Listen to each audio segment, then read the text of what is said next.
这火尚未全灭，看来他们并未走远。父亲，现在追还来得及，但这四周都是山，也不知他们朝哪个方向跑了。报告将军，驻扎在其他地方的部族已经撤退。他们这耍的什么把戏？过了前面这座山，便进入了北国的境内。显然，他们是想引诱我们深入。北国的骑兵固然厉害，但只有在草原上才能得到最大的发挥。我们的骑兵也毫不逊色啊！这么多年的训练，让他们在任何环境下都能战斗。话虽如此，但也不能带大家去冒险。既然他们跟我们玩智斗，好，那我们也可奉陪，看看他们能玩出什么把戏。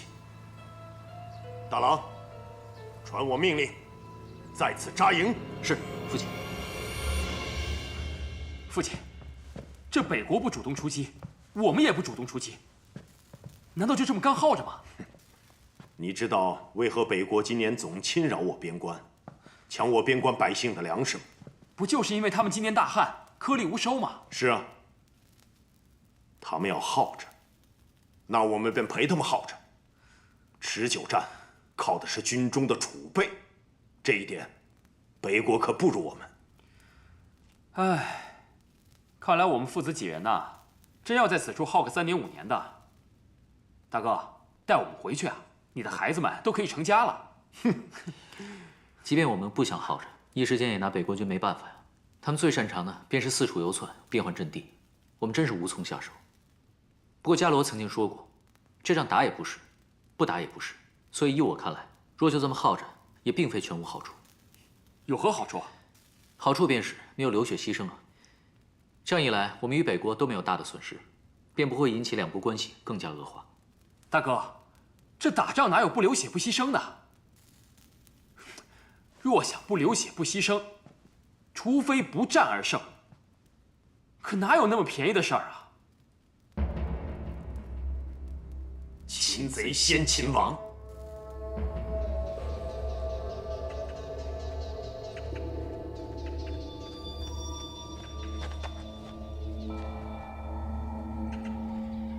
杨将军，你看，那个最小的军营，很少做移动啊。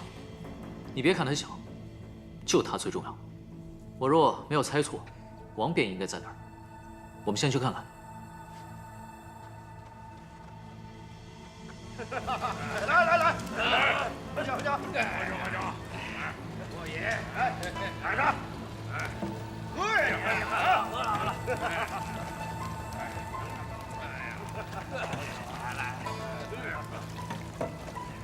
好了没有啊？接着。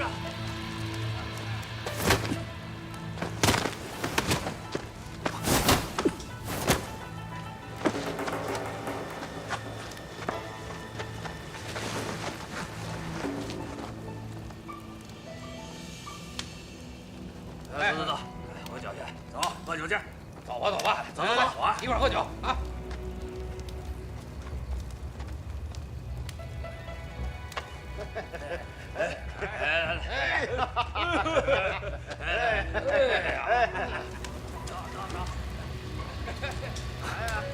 他们过得倒很逍遥，单看这些人穿的军服，没有一个人是级别很高的。我们要找的人恐怕不在这里。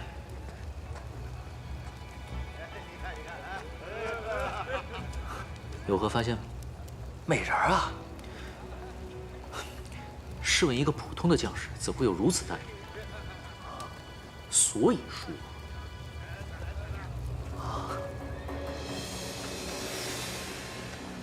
马上啊！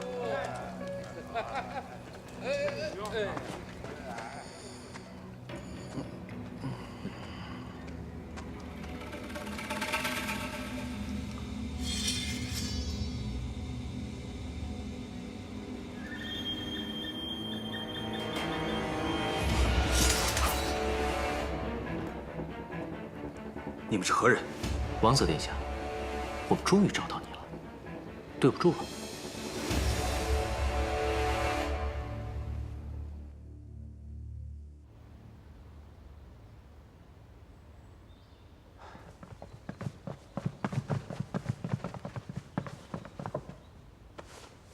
恭喜陛下，贺喜陛下！大冢宰，何喜之有啊？大喜啊！前线传来捷报，生擒北国汗位继承人阿史那殿爵，此战不费一兵一卒，便大胜而归。这，生擒殿爵啊？怎么，你不相信我大周将士有此般能力啊？哎，自然不是，只是之前说此仗乃硬仗嘛，没有3、5个月结束不了，这还不到1个月，便大胜而归了。你以为我让他们辛苦的练兵是白费功夫吗？养兵千日，用兵1时啊！是，全仰仗大冢宰您了。不敢当，我只是知人善用。若不是我推举杨忠挂帅，换了旁人啊，说不定现在正与北国僵持不下呢。是，知人善用十分重要。所以啊，渝州如今民不聊生，百姓怨声载道，都是因为当地的官员办事不力。是。啊？渝州啊？是啊。眼下需派一位能力出众之人担任渝州刺史。啊，对了，你九弟宇文纯，便是最佳人选。九弟？是啊，他聪慧达明，敢想敢做，由他担任渝州刺史，不出几年，必会帮陛下将渝州治理的民富安康。但这……既然陛下也无异议，那便这么定了。对了，至于殿爵，既然抓回来了，需好好利用。这事儿也不必劳烦陛下操心，我自会好好处理。陛下，臣先告退了。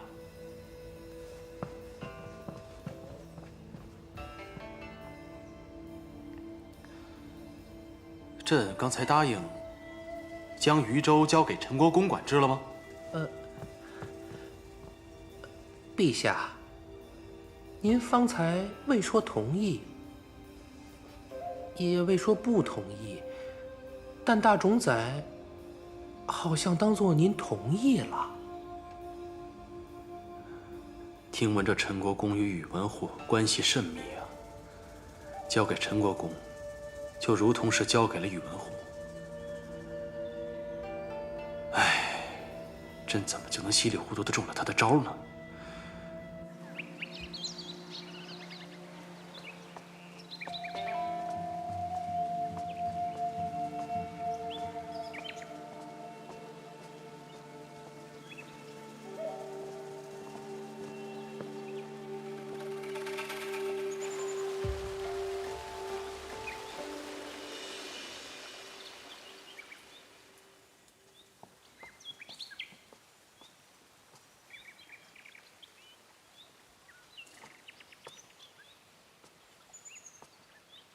参见陛下。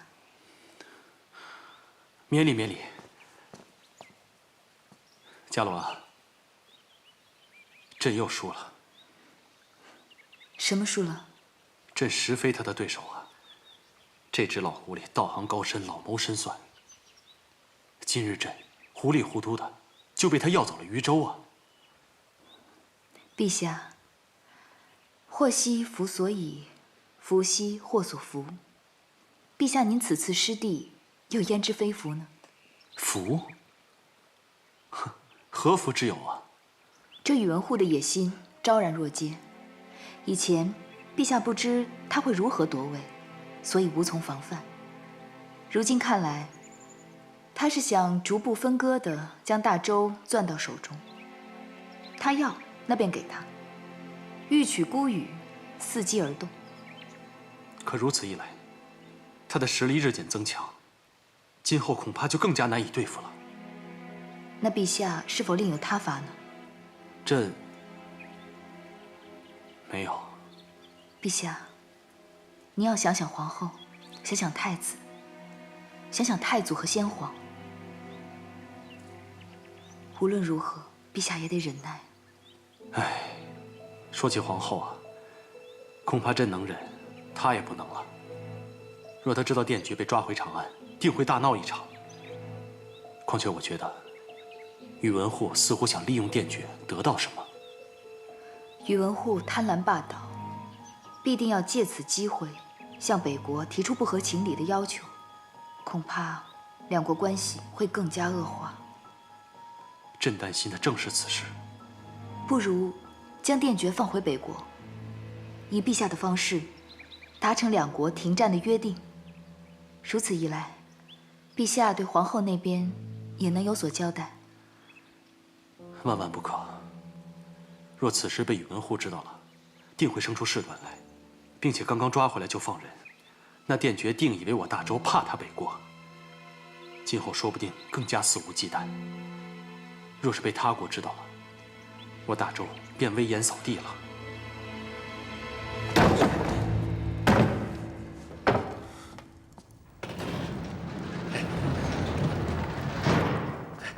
哎，皇后您慢点。皇后这边。姐姐，姐姐，姐姐，我在这儿呢。把门打开。是。姐，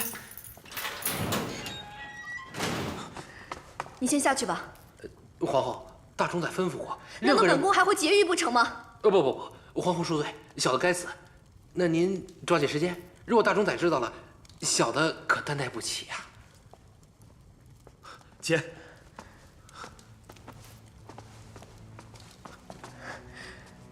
姐姐，他们准备何时放我出去？你先吃点东西吧，不吃饱喝足，怎能撑到他们放你出去？照你这意思，他们是准备要关我一段时间了。这狗皇帝，难不成想借此机会勒索我北国吧？他们想要钱，要人，还是要地啊？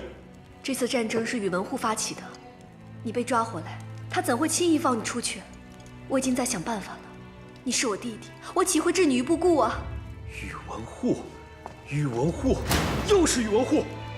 你们周国到底谁才是皇帝？以前的皇帝怕宇文护，如今的皇帝还怕宇文护？你看方才，就连个牢头也敢拿宇文护来压你！够了！我身为皇后，却让你在此处受苦，是姐姐无能。姐姐对不住你，更对不起傅寒。他离世前，我未能回去看他，他走了，我又未能好好帮你。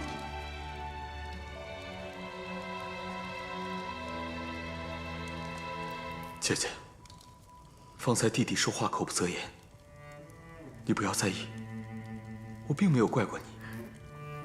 傅寒他也不会怪你。其实今日这局面，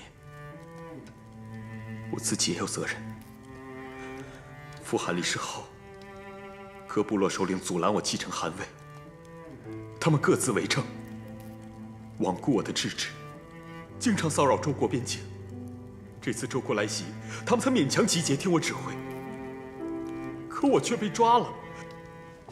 姐姐，要说无能，是弟弟无能。弟弟切勿妄自菲薄，你的才能在北国无人能及。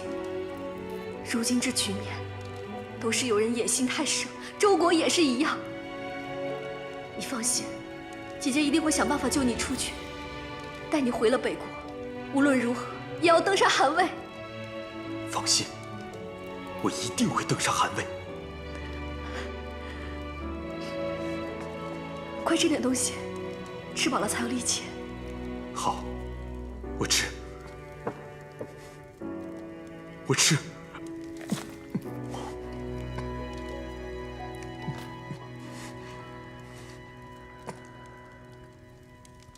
宇文护不肯释放殿爵，他准备以殿爵为人质，将其留在大周，钳制北国。做人质？我弟弟可是汗位继承人，把他留在大周，岂不是让他放弃汗位？陛下，你到底要忍让到何时啊？登不上汗位，那也是他的命。命？陛下，你认命我不认，我弟弟也不会认命。如今，我说什么都不管用，是不是只有独孤伽罗的话你才会听？那好，我现在便召他进宫。够了！上次令你遇险，是朕对不住你，你要怪就怪朕吧，不要再发疯了。我只嫌自己还疯得不够，还没有疯到忘情弃爱。皇后，请你记住自己的身份。皇后，皇后，我要着皇后之命又有何用啊？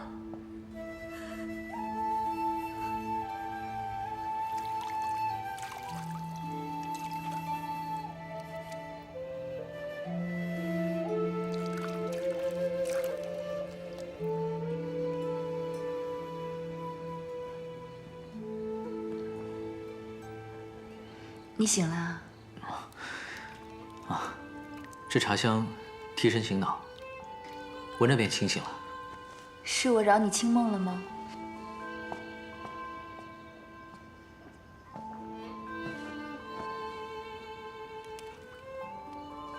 红袖弄茶，我怎可辜负呢？饮茶惬意，难得小憩。可是夏楼心里忧虑重重啊，这茶的味道也变得微微苦涩了。我是泡过头了吗？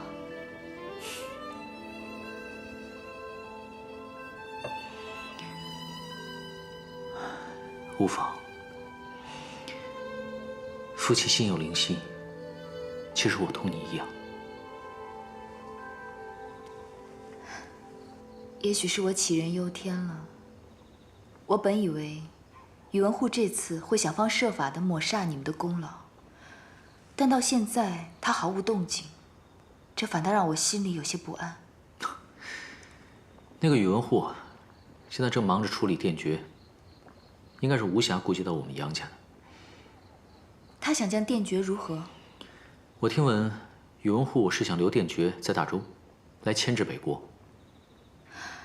果然，若真如此，不仅不能牵制住北国，反而还给了他们再次发动战争的借口。宇文护那个人，若是他决定的事情，旁人无法改变，包括陛下也是如此。他让殿爵做人质，并不是为了阻止战争，而是为了挑起更多的战争。其实之前那一仗，我便已经发现宇文护流露出来的想要侵占北国土地的企图。宇文护此番是为自己扩张版图，发起战争。但无论如何，最终受苦的还是百姓。我们要阻止他。那我们该如何阻止呢？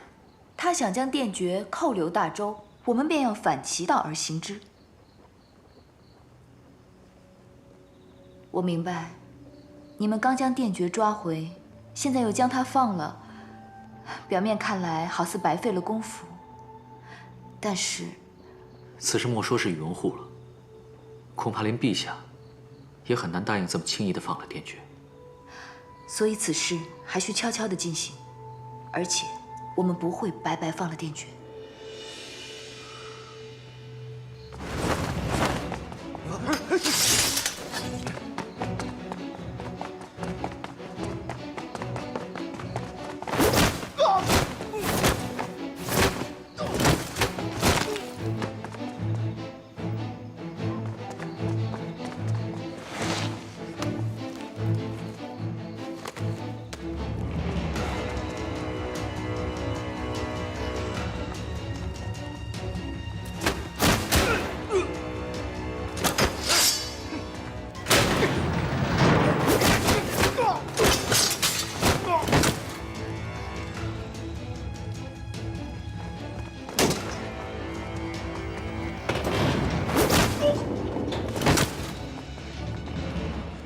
你们是来救我的吗？救救我！救救我们！救救我们！救救我们！求求你们救救我们！我就知道我的兄弟们不会放弃我。快走！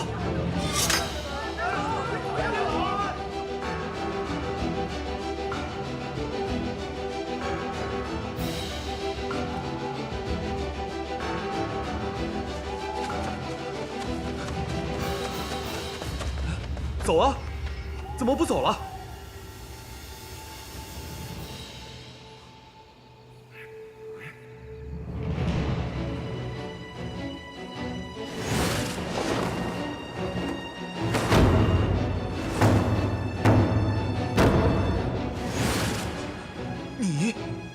怎么是你啊？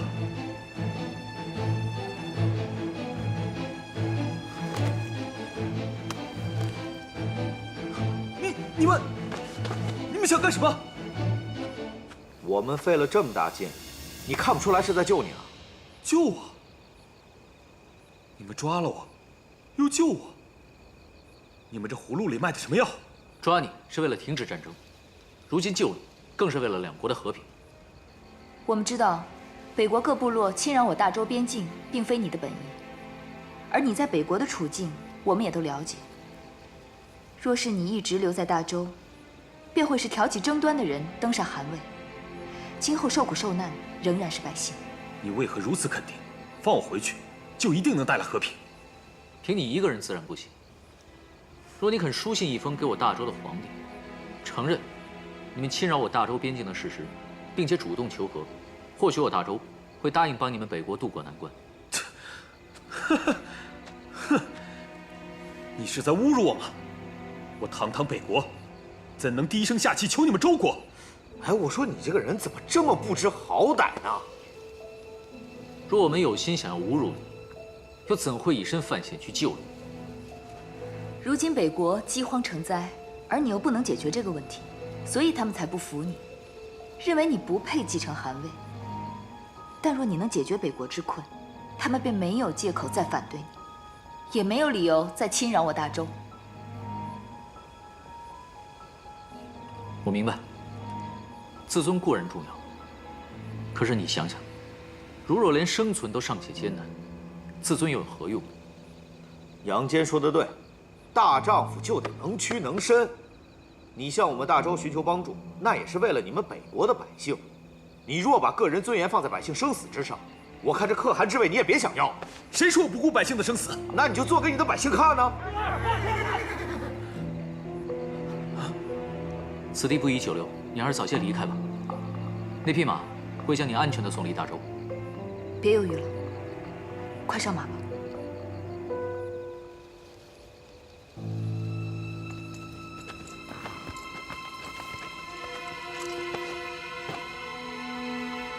你们今日的救命之恩，我定当铭记于心。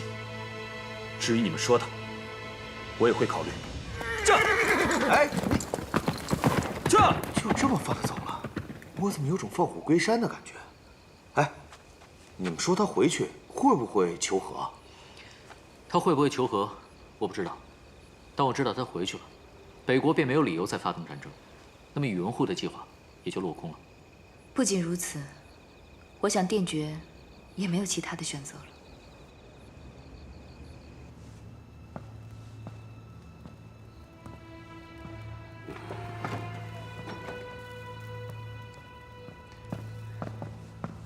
大殿爵是何时逃走的？是从哪条路走的？殿爵，他不是被关押在天牢吗？我就知道你不会承认。殿爵，别以为你能瞒得住我。我知道，就是你让人救走他的。快交代清楚他的逃跑路线。大冢宰，朕真的不知道此事。若非你连夜前来，朕都不知道殿爵跑了。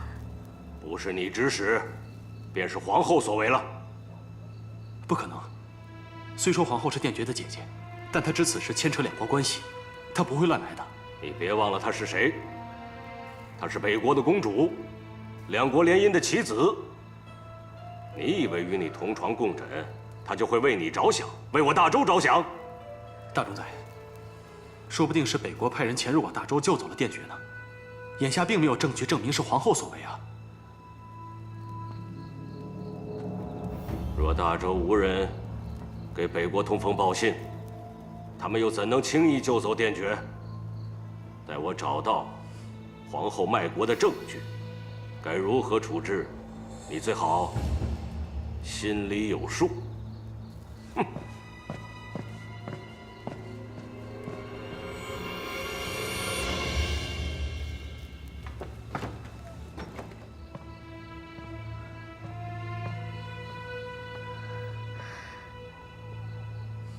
陛下，臣妾什么都没做。朕自然信你。陛下，多谢你信任我，多谢你方才为臣妾说话。难道真的是北国派人来救走了殿爵？大冢宰，都怪属下办事不力，未能追回殿爵，坏了大冢宰的计划，请大冢宰责罚。事到如今，罚你有何用？还是想想下一步怎么走吧。大冢宰，听天牢的人说，那晚来劫狱的人穿着北国的衣服，小人觉得蹊跷啊。按说北国人来劫狱，应该会穿着我周国人的衣服才对呀，怎么会毫无遮掩地暴露自己的身份？小人觉得这恐怕……你是说，是周国人所为，但是故意穿上北国人的衣服，混淆视听？小人认为这件事情由始至终都有人精心安排。继续调查幕后的指使者，我想，定是阿史那颂。就凭小四，他应该没这么大胆量。是，大冢宰。这个女人，若是有一天让我抓住她的把柄的话，我定饶不了她。不过，经此一事，倒也提醒了我，以前太过关注朝内的事，忽视了邻国对我们计划的影响。今后还得多关注邻国的动向。是，大冢宰高瞻远瞩，那我今后便多派些细作到北国、齐国、陈国。好，此事就交由你来办。是，大冢宰。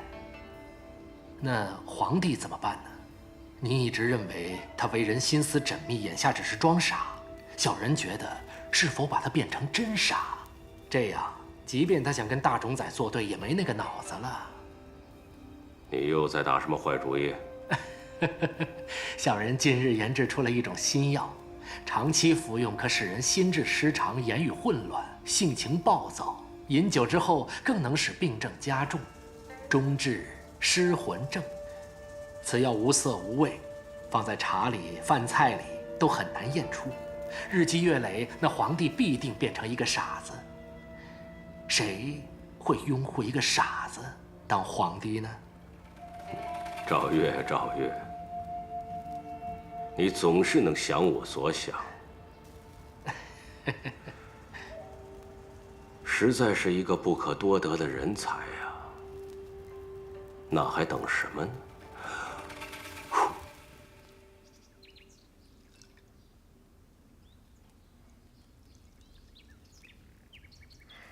陛下，臣妾敬您，多谢您愿意帮助我弟弟，帮助北国渡过难关。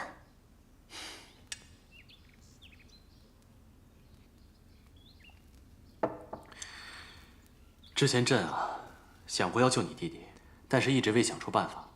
帮助北国嘛，也算是顺水推舟，对两国百姓都好，朕又何乐而不为呢？不过我倒是很想知道，你弟弟为何突然愿意低头认错，向我大周求和啊？这很不像他那好强的性子。陛下，原来这一切真不是您安排的。朕说了，朕只是顺水推舟啊，自然不是朕安排的。不过不是朕安排的，你为何如此高兴啊？因为臣妾以为，又是陛下与独孤伽罗商量安排的这一切。不如将殿爵放回北国，以陛下的方式达成两国停战的约定。陛下，是臣妾想多了。不可能，他与你弟弟从不相识，怎么可能与这一切有关呢？他再聪明，也不可能做到如此周全。肯定是你弟弟自己想明白了，所以愿意低头求和了。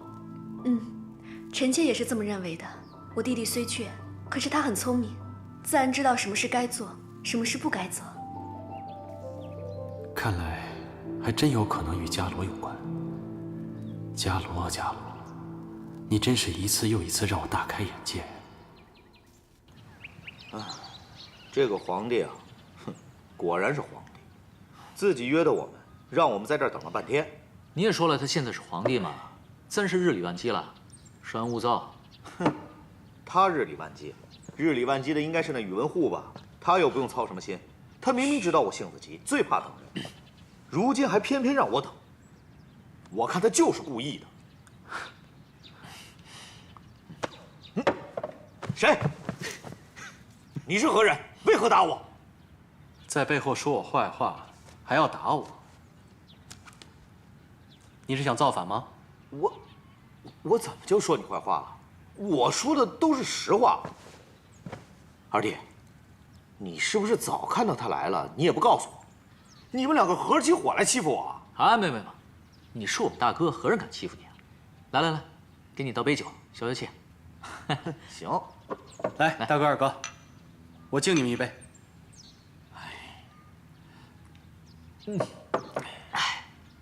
我今日来是有要事相商。我准备重组安伪军，便由二哥你来做统领。你终于准备对付宇文护了？如今并非最佳时机，不过是有备无患罢了。当年的安伪军差点助先皇一举扳倒宇文护，我相信今日的安伪军定能在将来助我惩奸除恶。二哥，你可愿意为我效力？臣愿肝脑涂地。好。大哥在朝中，二哥在朝外，有二位兄长助我，何愁大事不成？我敬二位。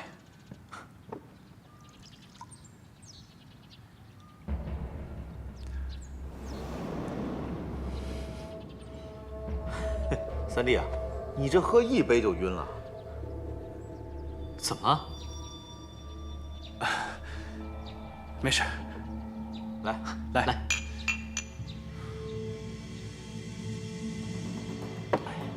倒酒。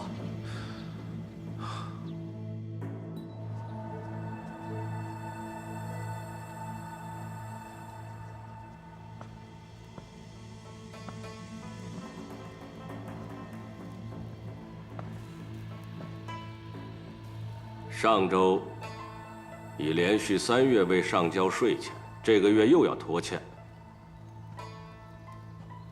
这是当地的官员办事不力。陛下，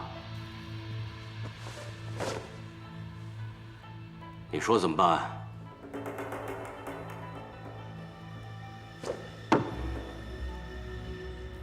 小人近日研制出了一种新药，长期服用可使人心智失常、言语混乱、性情暴躁，饮酒之后更能使病症加重，终致失魂症。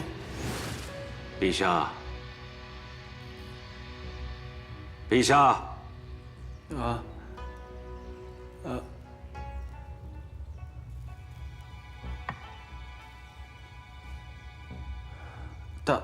大冢宰，这封奏章上说，上周这个月又要拖欠税钱，你说该怎么办啊？陛下，我正问您呢，您怎么倒问起我来了？如今看来，他是想逐步分割地将大周攥到手中。他要，那便给他；欲取孤羽，伺机而动。大冢宰，这个，禹州，自从交给了大冢宰您管理后，方方面面都进展得很好，恐怕这上周，也得交给您亲自管理。谢陛下，臣定当不负陛下所望。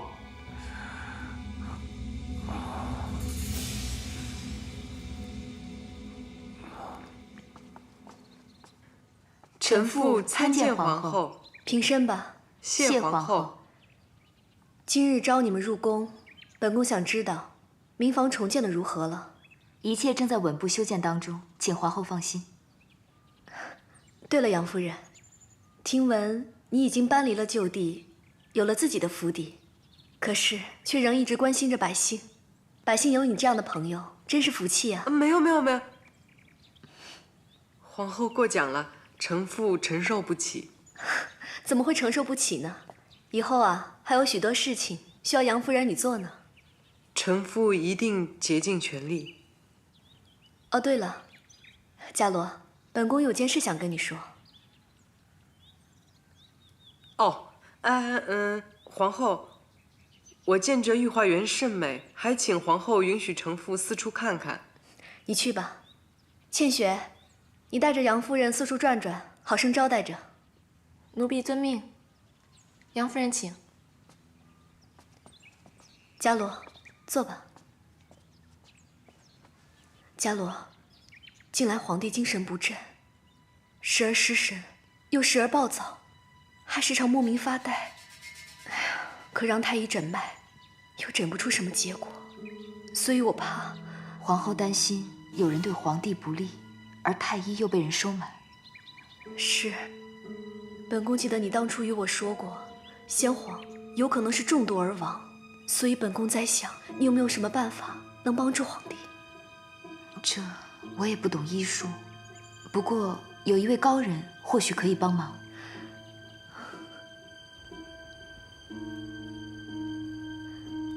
方大师，如何？是中毒吗？皇后确实中毒，此毒很难验出，能致人精神失常、言语混乱、性情暴躁，最终失心失魂。方大师，此毒可有解救之法？幸而陛下中毒未深，之后我会为陛下配上解药，服用一段时即可除去体内之毒。只是以后需万万小心，切勿再误服此毒了。可是方大师，此毒既很难辨识，又如何避免误服呢？只能尽量避免不可信的人接近陛下的膳食。方大师，若朕一边服用你的解药，一边服用此毒，会如何呀？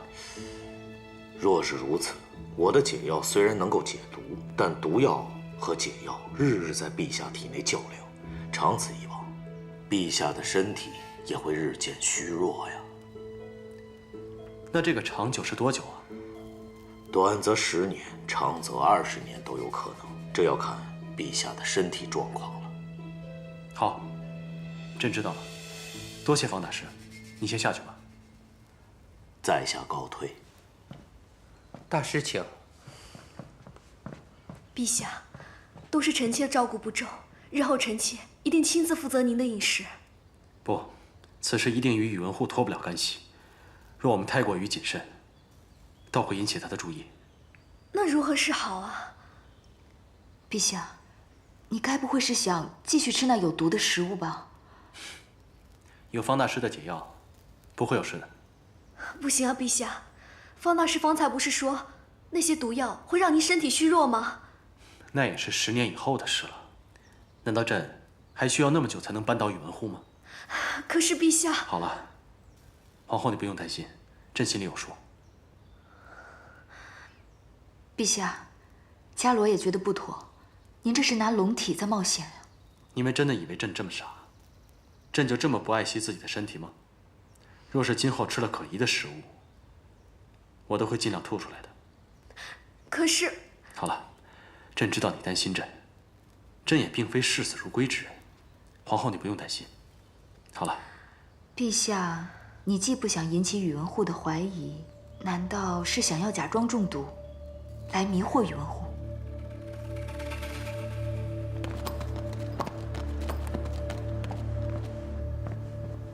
哎呀，恭喜大冢宰即将大功告成啊！你说我这新长安城，比起你脚下的这长安城如何？自然是这新城更具威势了。想想脚下的土地很快会变成这新城，小人激动的心情真是难以抑制啊！难以抑制也得抑制，莫让旁人看出蹊跷。啊，是，谨遵大冢宰教诲。大冢宰，各州军队皆已备好，您准备何时行动啊？如今长安城的防御并不弱，目前并无实权的把握将那无能的皇帝拿下。以前的教训太多，所以这次我需要那必赢的时机。大冢宰，长安城的防御军队也都听您的呀。哦，不过这些军队都是杨忠、尉迟迥他们训练的，您是担心到时候他们从中作梗啊？那还不简单，找个理由撤了他们，换上我们自己的人。那样岂不让他们生疑啊？我说过，杨忠、尉迟迥都是难得的良将，好好用，都可助我们成大事。恕小人愚钝，大冢宰的意思是，不管是现在的周国，还是将来的新国家，都要面对东边的那个敌人——齐国。这几年，齐国在昏君高纬的统治下也日渐衰微，是时候给他们教训了。高，大冢宰实在是高。让杨忠他们去收拾齐国，不仅能让他们为我们的新国家制衡齐国，还能让这长安城空虚，方便我们的军队进驻。一箭双雕啊！用完，便无需再留了。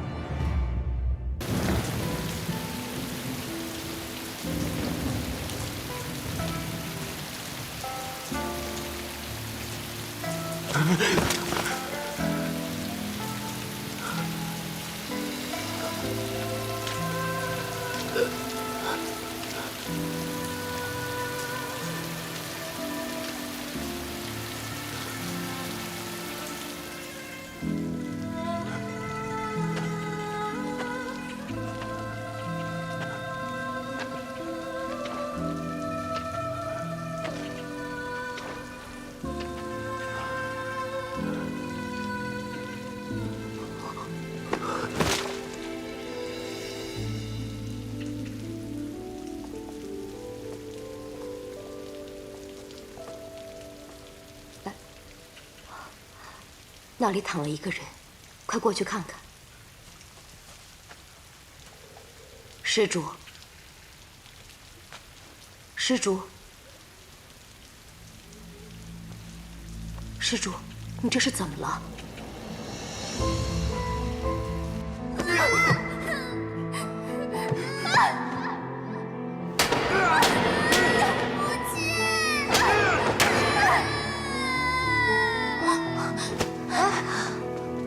师傅，净空怎么了？对啊，这位施主应该是净空的父亲。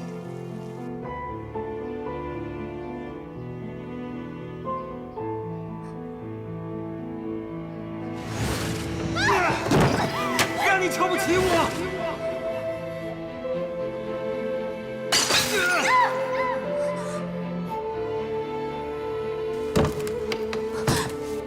别打我！别打我！净空，净空不怕，是师父。来，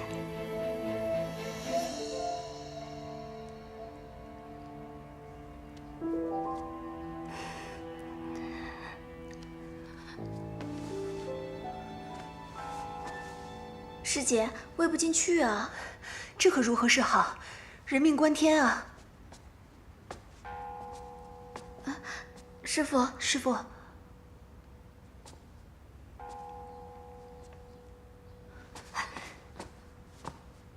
净空，你莫走，你要面对。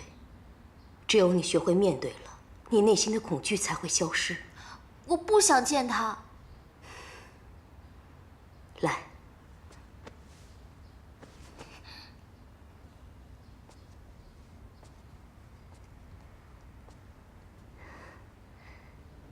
净空，你看看他，他如今躺在这里，他老了，病了，他不会再打你了。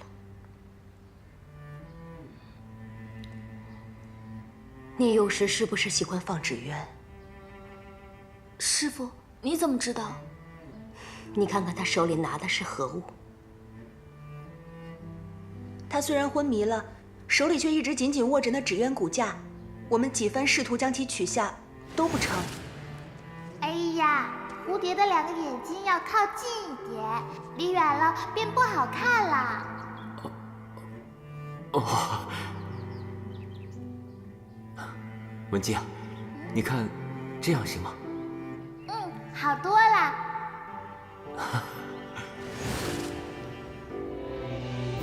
无人知晓你在妙善庵，他神志不清，却能找到这儿，这是你们的缘分未尽。他昏迷了，手里还紧紧攥着你喜欢的纸鸢，说明他的意识里全都是你。文姬，你答应母亲，不要恨你父亲。你父亲他本性善良。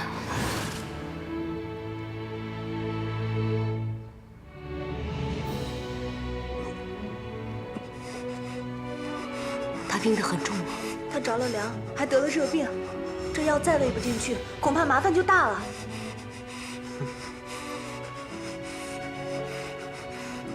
我来试试吧。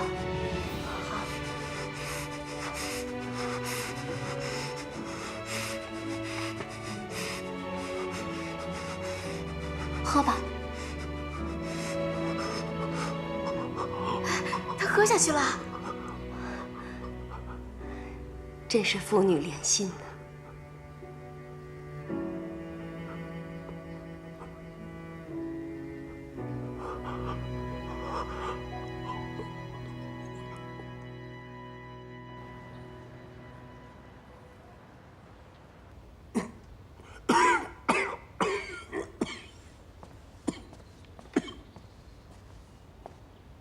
陛下，这2年齐国屡屡进犯，周齐边界如今是3日1小仗，5日1大仗，耗费了我大周大量的财力、物力、人力。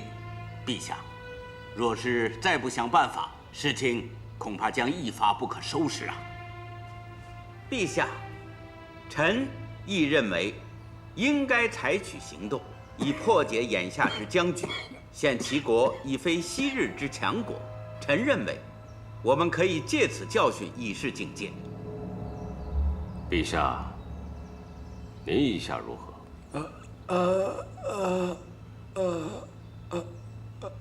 不打，不打，打不过，和谈。好，就照陛下说的办。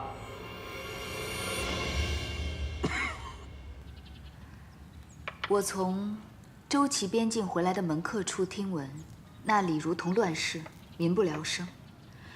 宇文护的党羽提出要打破如今的局面，我倒不觉得奇怪。我奇怪的是，他怎会同意派使臣去和谈？以他的个性，应该是派大队人马去讨伐齐国才是。而更为蹊跷的是，此次宇文护竟然征询了皇帝的意见，且还同意了他的想法。十分古怪，我料想他背后定会有所动作。此番情形让我想起了上次攻打北国前，宇文护亦是派自己的部下编纂了一堆攻打北国的理由，最后顺势举荐父亲出征。他若真想让谁去出征，不必绕这么大个圈子吧？但若非如此，我实在想不出他提出此事究竟有何企图。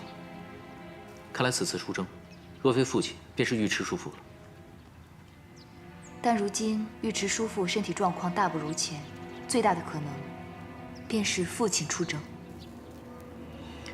自从尉迟宽失踪以后，尉迟叔父总是心神不宁的。我常常见到他都是心事重重的。但是父亲如今的身体恐怕是每况愈下。我本想这2天给父亲找位大夫看一看。家罗有心了。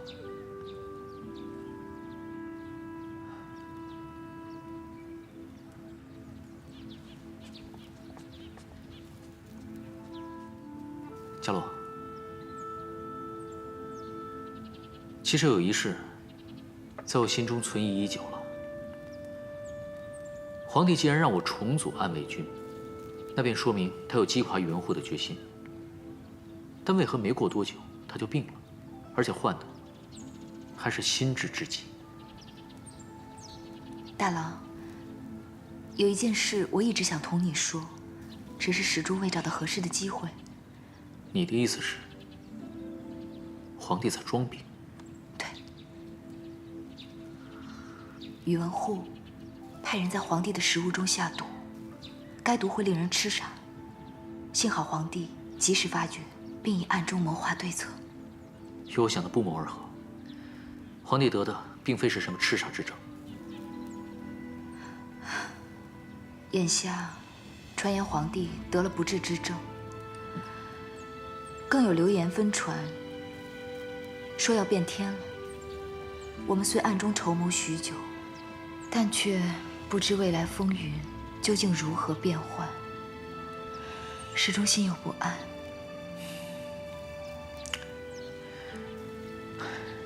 伽罗，我希望你能明白，无论风云如何变，我都会陪在你身边。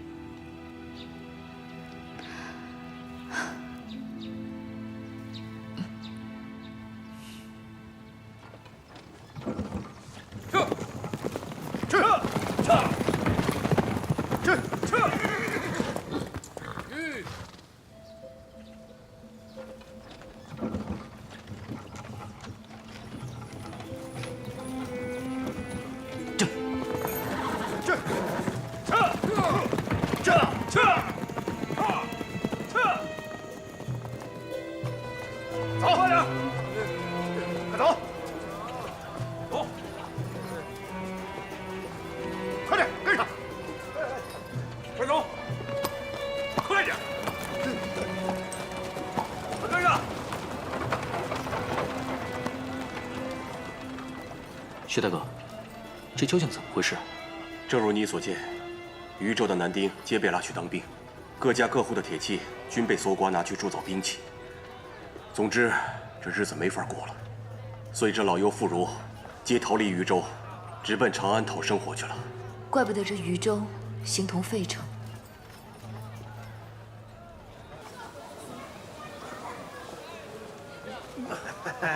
走，咱们回家。走。诸位兄弟，现在在各地调查的情况如何？跟渝州差不多，被宇文护管辖控制的各地都在到处抓壮丁、搜铁器、铸兵器。看来宇文护已等不及了，造兵器、扩充军队，均是他以前会做的事情。不过以他的性格，不该如此明目张胆才是。他自然是以大周的名义，说是齐国对我大周虎视眈眈，我大周必须做好万全准备，随时应对齐国的威胁。强征壮丁时均是此番说辞。趁着把天下人都当傻子了，你们继续打探宇文护在各地屯兵、屯粮和兵器储备的情况。日后与他斗，可不单是在朝堂上勾心斗角、尔虞我诈那么简单，更是在战场上枕戈待旦了。外乱已经让百姓吃尽了苦头，若再来个内战，只怕更是民不聊生了。此举实为下策，我们要做的便是阻止这种情况发生。若我们在他叛变前彻底击垮他，那天就不会来。如今杨兄弟颇有运筹帷幄之势，我相信，在你的带领下，暗卫军定能协助陛下除掉宇文护。大家不必过于忧心。多谢徐大哥的信任，与诸位兄弟的劳碌奔波，杨坚在此敬大家一杯。请。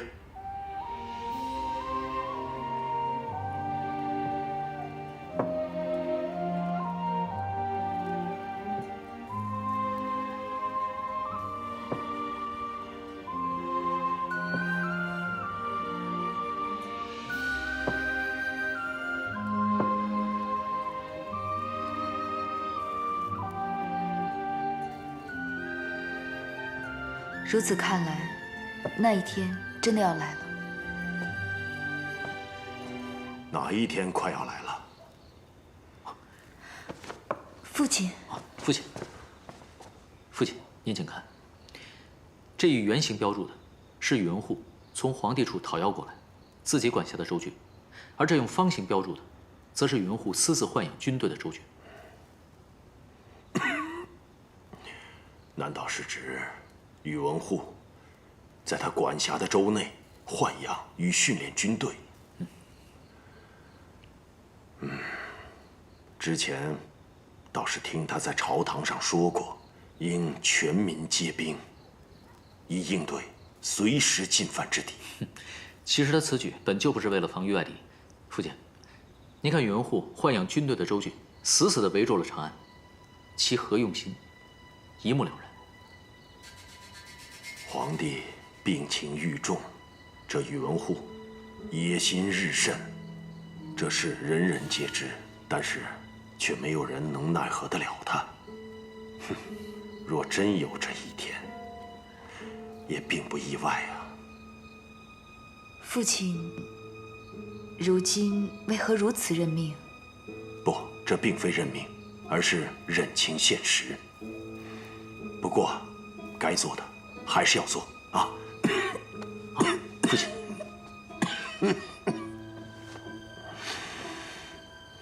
你说。啊，父亲，您大可不必如此忧心。眼下这个局面看似宇文护是占尽先机，但其实并不尽然。于我们又何尝不是机会？此话怎讲？宇文护看似手握千军万马，但实则他在各州组建的军队，均是由从当地抓来的壮丁凑成的。而那些百姓被迫从军，本就士气低落。到时若真发生内乱，他们未必愿意手足相残。我们可借此机会对其进行策反，此为其一。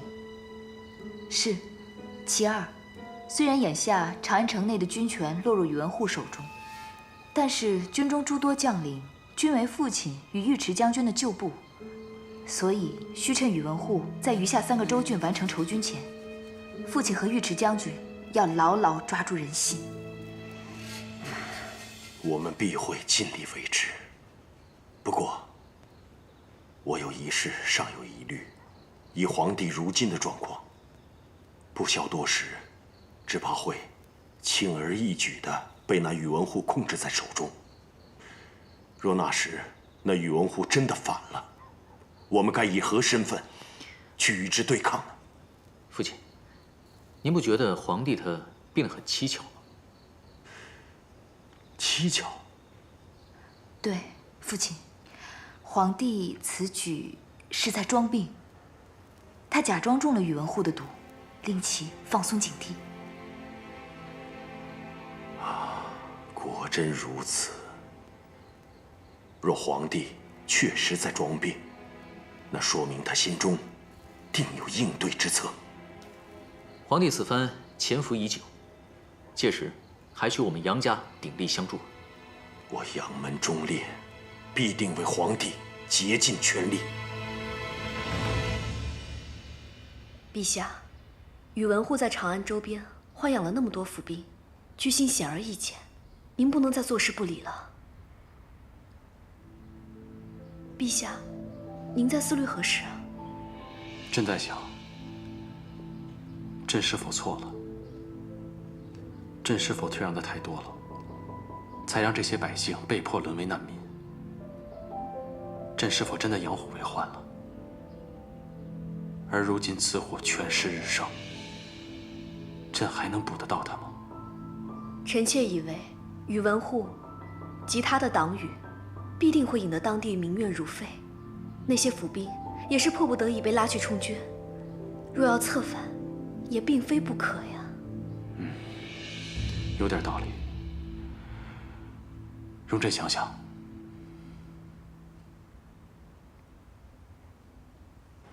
父亲，大哥，你们可算回来了。我说你怎么没有到教场训练呢？原来在此处耍赖皮，缠着大嫂呢。大哥，我冤枉啊！我可没有耍赖皮缠着大嫂，我是为了陪大嫂嘛。不信，你问问大嫂。你呀，父亲，我们之前约过今日一同骑马，你还记得吗？阿爽，父亲身体不适，要不改日再去吧。是，不要任性。哎呀，无碍无碍，我答应过他。既已答应之事，便要去做。就是，大哥大嫂，你们就放心吧。父亲说不定一骑马，心情一好，身体就好了呢。放心吧，走。走喽。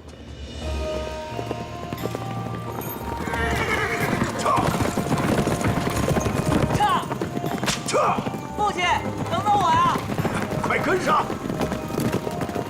父亲，我要追上你了！父亲，父亲，没想到您骑马还是如此矫健。哎呀，不比当年了。父亲，啊，您的皱纹看似又多了。哎呀，老了嘛，皱纹自然变多了。父亲可不老，宝刀未老，说的便是父亲这样的人呢。宝刀也有生锈的那一天。如今，父亲便如同那西落的夕阳，光晕渐弱了，不久便会消失殆尽了。父亲，哎呀，你转眼间已长这么大，父亲也日落西山了。生老病死乃人之常情啊。父亲，其实我有时特别羡慕大哥。为何？因为他能看着您从年轻到老。可是我刚出生，您便已不再年轻了。那，你可是怪父亲把你生得太晚了？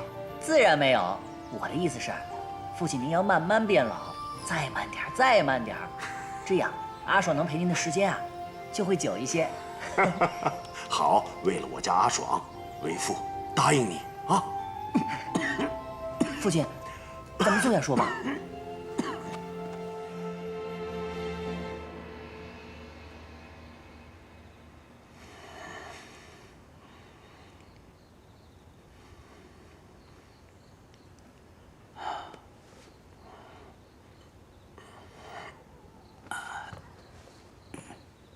大夫，家父情况如何？上次林玉受风寒后，我便叮嘱隋国公需多加休养，可隋国公非但没有遵从，反而更加操累。如此反复，导致其肝气郁结，血脉不畅。此次受了风，病更重了。大夫，不会有什么大碍吧？倒是无性命之虞，但你们务必要让隋国公好生歇息。我开几副药，让隋国公服了，以待观察。多谢大夫。父亲，爽儿，是儿子不好，儿子不该让您去骑马，更不该让您吹风的。父亲，莫听大夫的。大夫嘛，总喜欢将病往重处说。我自己的身子骨我清楚，不碍事的。若眼下让我去教场练兵，我都没问。父亲，父亲，这大夫的话还是要听啊。是啊，父亲，您好好歇息吧。阿爽，我们先出去。父亲，那您一定要保住身体。去吧，去吧。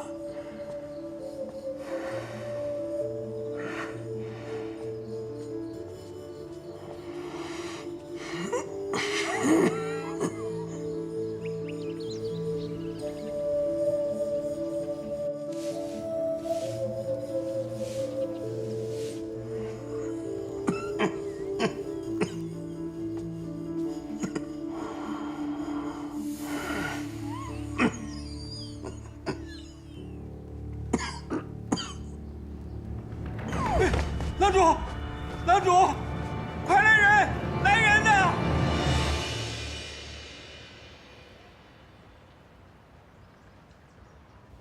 齐军高伟，目中无人。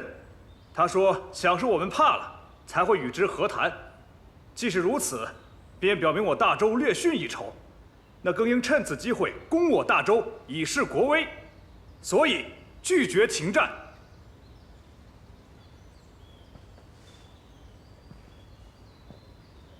昏君高伟，既不愿停战，那我大周只能迎战。若非如此，不知又有多少大周百姓要遭受他齐国的欺凌。哎，鸟，陛下，哎，鸟，我的鸟，陛下，我的鸟，哎，陛下，小心啊，陛下，鸟，陛下，哪有什么鸟啊？陛下，陛下，小心摔着。陛下，您先回去坐着吧。闪开，陛下，陛下，鸟，陛下，陛下，我鸟，我的鸟，小心啊，陛下！荒唐，成何体统！快，把陛下扶回来！陛下，陛下在那边，那是不是啊？我的鸟，来，小心啊，陛下！哎，陛下，必须慢点，慢点。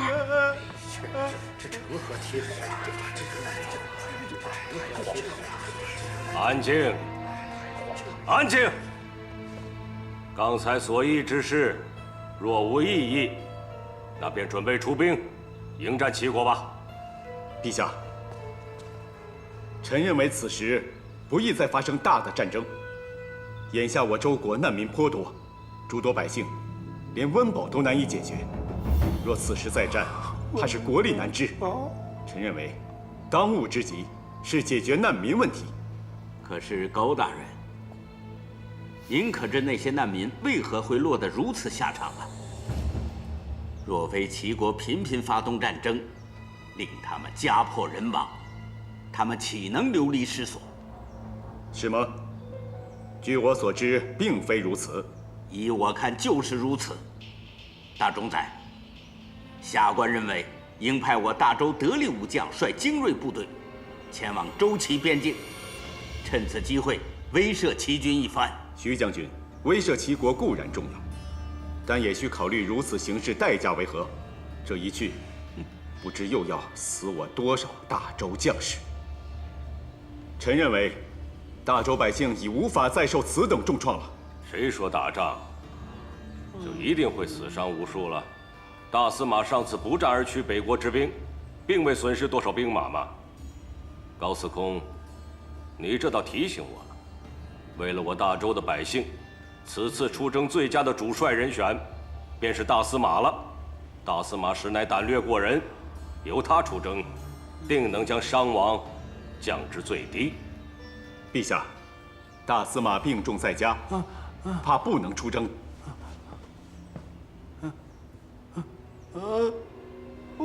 我的鸟呢？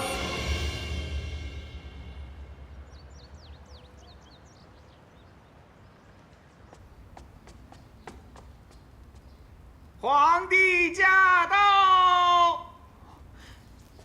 嘿嘿嘿嘿嘿嘿嘿！参见陛下。起来，起来！听说大司马病了，大冢宰带朕来看看，看看，看看。家父看一看病重卧床，不便相迎，还望大冢宰和陛下见谅。无碍，我们进去探望大司马也是一样。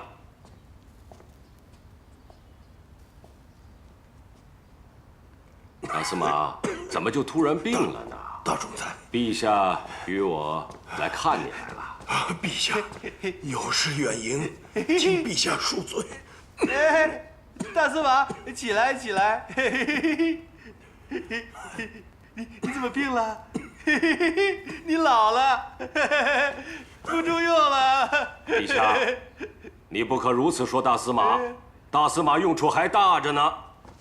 他老了，打不了仗了，他回家卸甲归田，卸甲归田。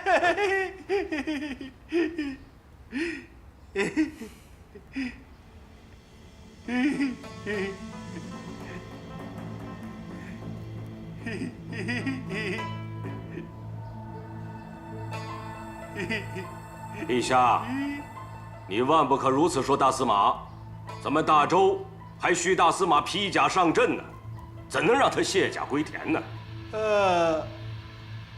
大司马，刚才在朝上，陛下与大臣们都一致同意，由你率领大周的精锐部队前去迎战齐国，你可得尽快好起来呀！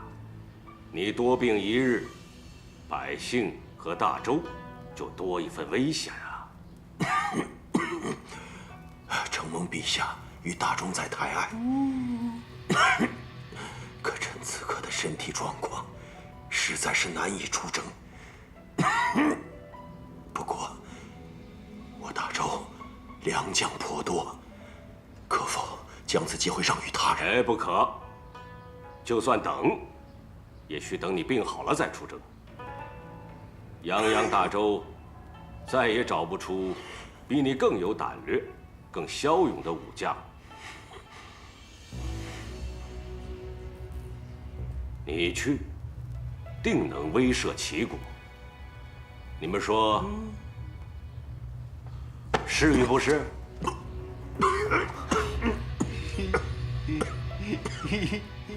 陛下，大冢宰，大夫嘱咐，我父亲需要静心调养，若您需要他出征，就请您让他好生歇息吧。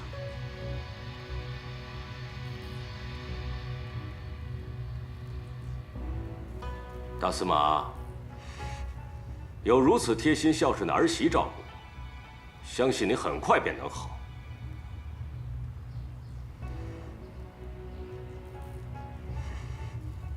你好好歇息吧。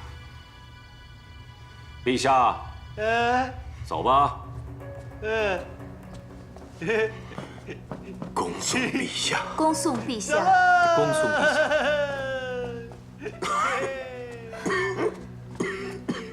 父亲，快起来。父亲。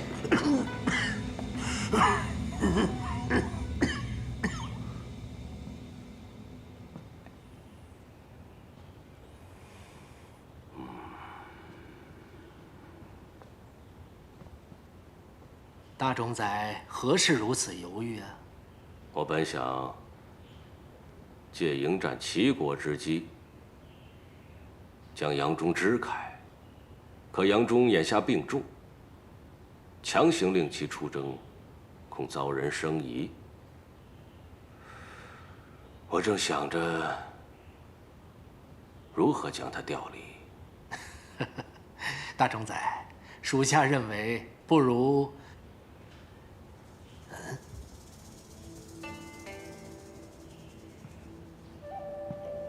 大冢宰大势既成，这些旧将何不趁此机会一一除去？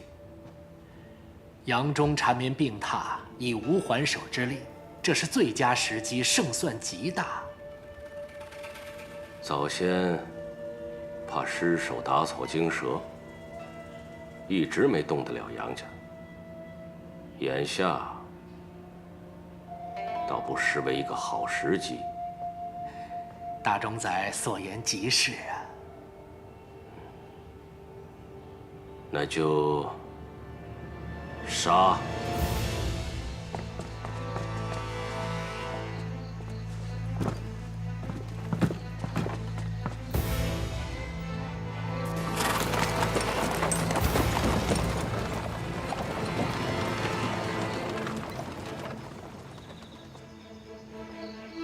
杨夫。大夫人，父亲这是要去何处？郎主接到皇帝急诏，入宫议事。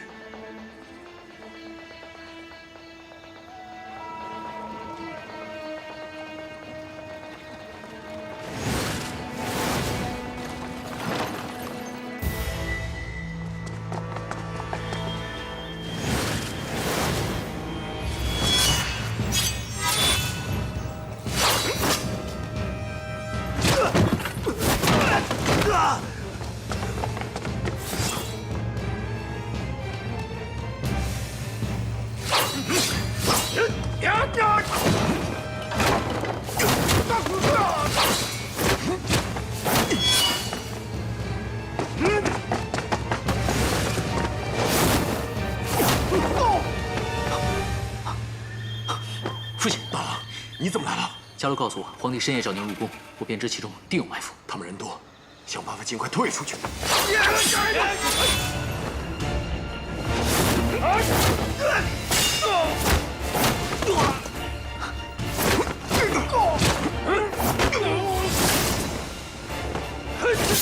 大郎，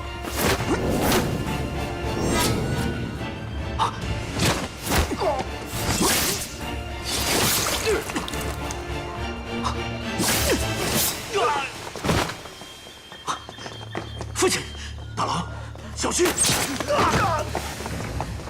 父亲，伽罗，快走！扶起来。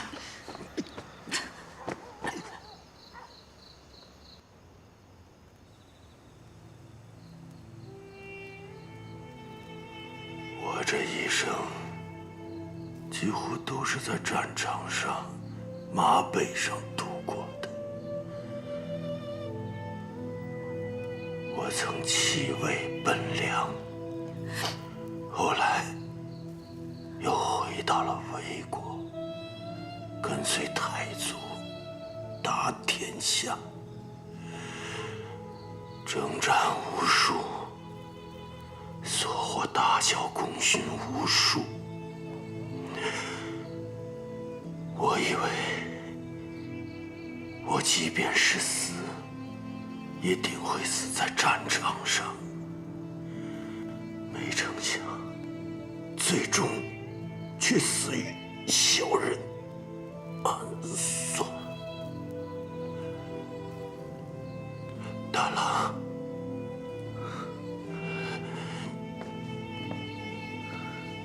大郎啊，你稳重，但是有时候缺少魄力。在这乱世之中，你要当机立断，建功立业。天降大任，你不能逃避。为天下苍生豪杰，理应当仁不让。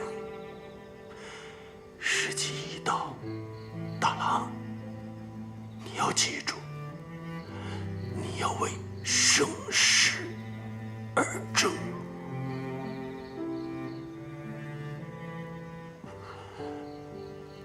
伽罗，父亲。伽罗，你一切都好，只是心思过重。父亲怕你活得太累，你为身边的家人活，亦为遗失的家人活，可就是不为你自己活。有些事你要顺应天命，人生苦短，你要放开自己，莫苛待此生。四郎，父亲，你善良懂事，可有时遇事易冲动，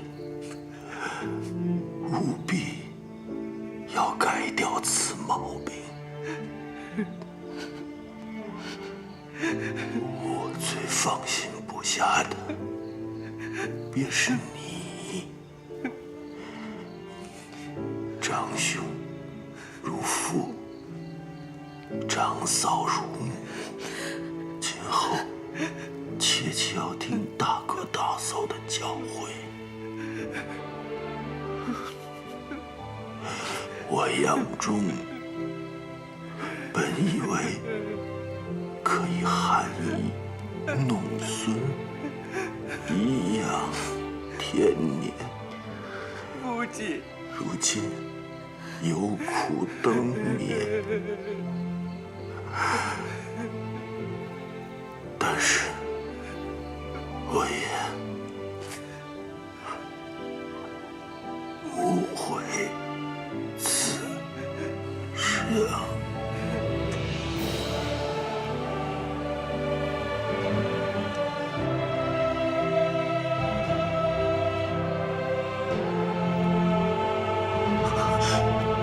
父亲，父亲，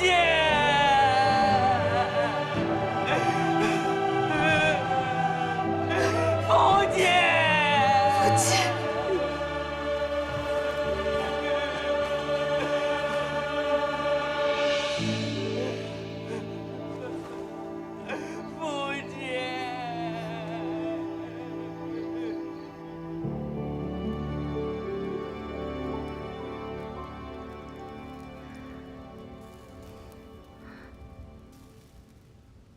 陛下，陛下。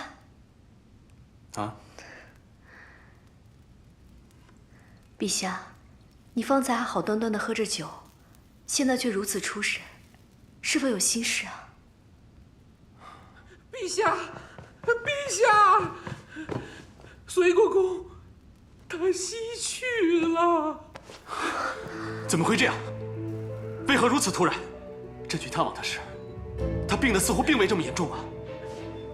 据说，是遭遇了袭击。袭击？何人袭击？一群不明身份的黑衣人，具体情况还不可知。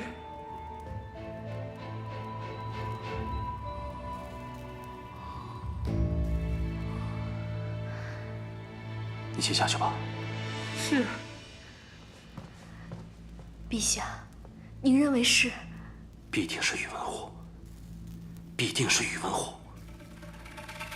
他终于开始下手了。隋国公，我们还要一起共谋大事。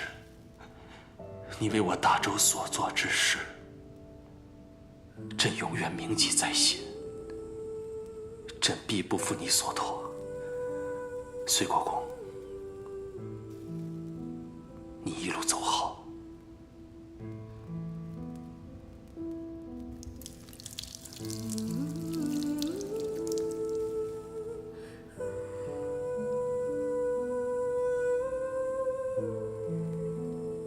慎终追远，列代通归，包德继勋，弥峻横策，故柱国大将军、大司马隋国公忠，立卫内外，肃助勋庸，志气萧果，宪镇先登，节高义烈，鼎坐协龙，正位论道，永离演直。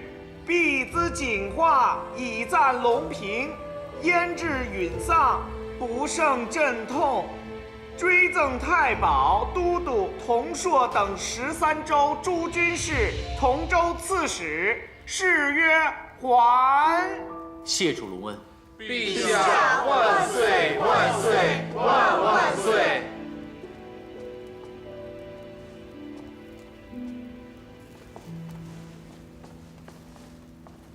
杨公子，请节哀。那老奴便回宫复命了。大冢在大。